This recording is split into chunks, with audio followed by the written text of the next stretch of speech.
4 Hotel Echo Whiskey. Roger. Roger, Roger. And what's the name? The name here is Joe, Juliet Oscar Echo. We're over in the Raleigh, North Carolina. Roger, Joe, and you're in your mobile home? That's me, guilty as charged, running the 7300 on a quarter-wave vertical on the back ladder.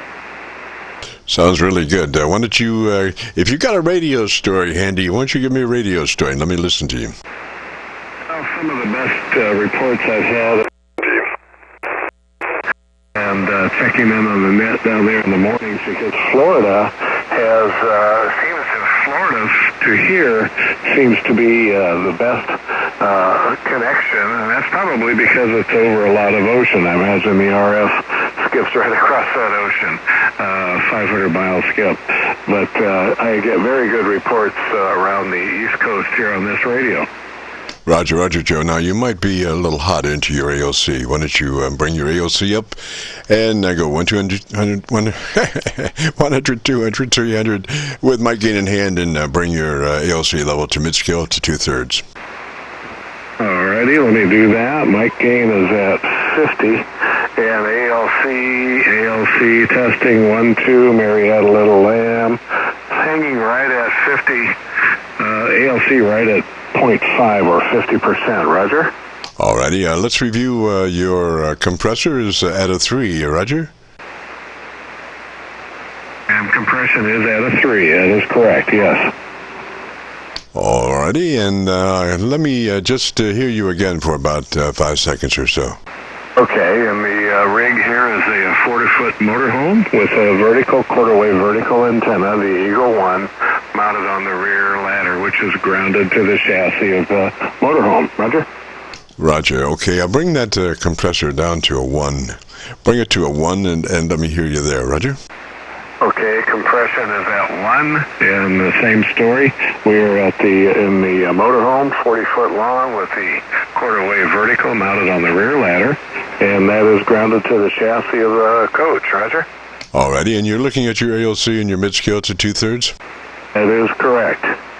Roger, it looked a little like about 2 dB, so I was trying to get it back to 3 dB. You know, what happens is when you pass 3 dB of dynamic range, it starts to blur, and sometimes, the words need a little life.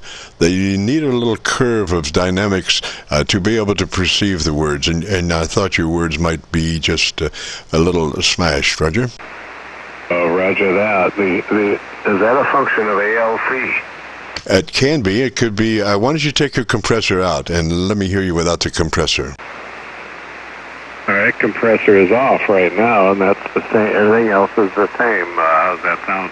Okay, you have plenty of dynamics on that, so put your compressor back in at a 1 and let me hear you. Pressing on at a 1, and ALC is still right at about 50%. Alrighty, that's the hand mic. Is that a Roger? The mic I'm using actually is a wireless Plantronics 720 Vox-operated wireless headset with a boom mic on it. Roger? Yes, sir. Okay, dump your compressor on your radio and let me hear you again. Okay, take the compression off. There, it's off, and eeny, meeny, miny, mo, Mary had a little lamb. How's that sound? Yeah, I would go with that. You know what's happening here? You have electronics in front of your microphone. In other words, you have a transmitter-receiver situation, and you're getting some compression through the transmit-receive cycle. Not much, but a little bit.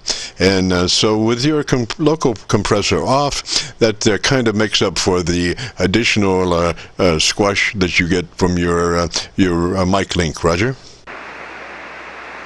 Let's see if I understand all that. It's a Bluetooth connection. I'm sitting about 2 feet from the radio. You're saying it's getting feedback, audio feedback, Roger? No. I'm talking about, anytime you transmit a signal and you receive a signal, there's a certain compromise in the dynamics of it. There's a certain squish that happens. Even though it's not intentional, it does squish a little bit of the dynamics. So what I'm saying is, because of that, then just not use your radio compressor, because you're getting a slight amount of that in your radio system, the microphone going into your radio. Roger? I do understand that. Okay. So leave the compressor off. And mic gain's at 50. ALC stays pegged right at about 50. It goes 40 to 50 as I speak, but does not go over 50. It's as if it is clipped right there. Roger? Yes, sir. So when you go into your adjustment for 50, go in slowly so you can see exactly where it stops, and so you don't go past the point. So just come, as you're adjusting your mid-scale, come up very slowly to where, you see what's happening before you overshoot it. Roger? Roger, I know what you're saying. I have never overshot it, though. It's as if it will not let me go over that threshold at 50%. Roger. Well, what it's doing, it's reading the audio after the limiter. So what happens is, the limiter is going to keep it at a certain point, and you can continue on turning your mic gain up, but that limiter is going to keep it right there. And what happens, though, is that your words start to squish as that limiter is determined to keep it there, and you keep increasing your mic gain. So what I'm saying is just come up easy to that mid-scale point so you can tell where it is without overshooting it. Roger? Okay, in the next minute or so left, can I turn my mic gain down to 10, and then we'll try it on the air and see what happens? Sounds perfect where it is. I'm not sure what you were wanting to test. Mic gain. Right now, mic gain is at 50%, 50. I'd like to set it back to like 10% and then approach 50. As I do, I'm watching my ALC. Yes, and I'm seeing it didn't go particularly forward. So try to do it again and be consistent with your words as you come up and down. Roger? Hey, Roger. Okay, I'm at, mic gain is at 10. ALC is about 25%. I'm going to go to 25% mic gain right there. ALC is peaking at 50, going down to about 40, and if I go mic gain at 50% right there, I'm looking at about the same, 45 to 50. I think I could turn the mic gain wide open, and it would still limit it right at about 50% ALC. Roger? Roger. I would put that mic right on 45. Mic right on 45. Roger? Okay, it's on 45 right there, and it appears the same on the ALC, 40 to 50%, and it will not go over that.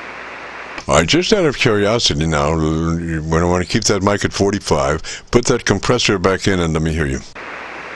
Okay, compressor is back on now. It's at a 1. The level is 1. Roger? All right, and a dead key for 3. Give me a dead key, don't say anything, and let me look at it.